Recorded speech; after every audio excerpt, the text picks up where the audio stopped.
سیدال سل خاندانونه هغه ځوانان یوازې نو هغه په افغانستان کې درا اړې دي دلته امریکا موجود ده دلته سی آی ای ایجنټان دي دلته ډېر غټ بارډر دی دا د آی سره دهشتګرد راځي آی سره ترهګر راځي زه دې نه دا تپوس کوم چې اوس خو په افغانستان کې امریکا هم نشته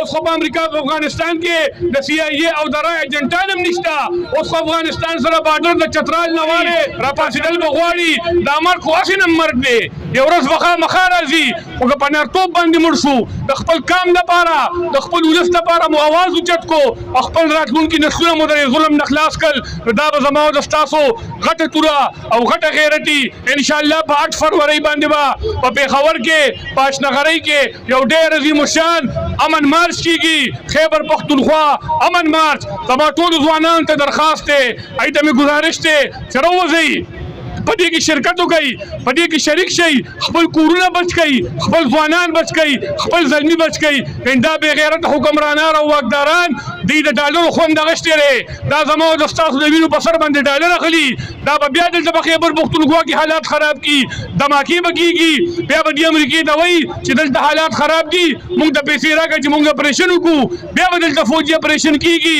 بیا به د فوجي اپریشن په نوم باندې ډالر راجمع کېږي بیا به هغه د جرنیلانو د دې سیاستدانانو د دې ججانو د بیوروکریټو په جیب کې ځي او زما او د ستاسو بچان غریبانان پښتانه زما او د ستاسو بچان بېګناه پښتانه هغه به قتل کېږي او دوی به په هغه ډالرو باندې په اسټرالیا کې او په دوبۍ کې او په بهر ملکونو کې ځان ته جزیرې اخلي د دوی خپل بچي ګورې هلته سبقونه وایي د دوی خپل خاندانونه ګورې په بهر ملکونو کې پاتې کېږي یو خو دلته 5 فروری وه چې د کشمیر ډې باندې مناویږي نو هغه خو ځان له یو غم دی هغه خو ځان له په ټول وطن کې نن 5 فروری مناویږي خو زمونږ غم خو دوباله شو او برغې کراته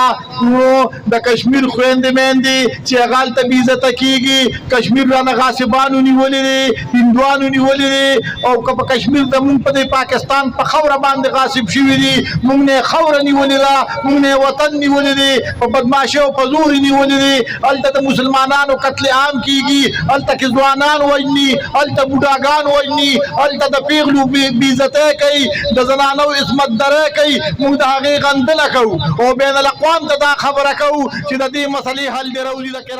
اقوام متحده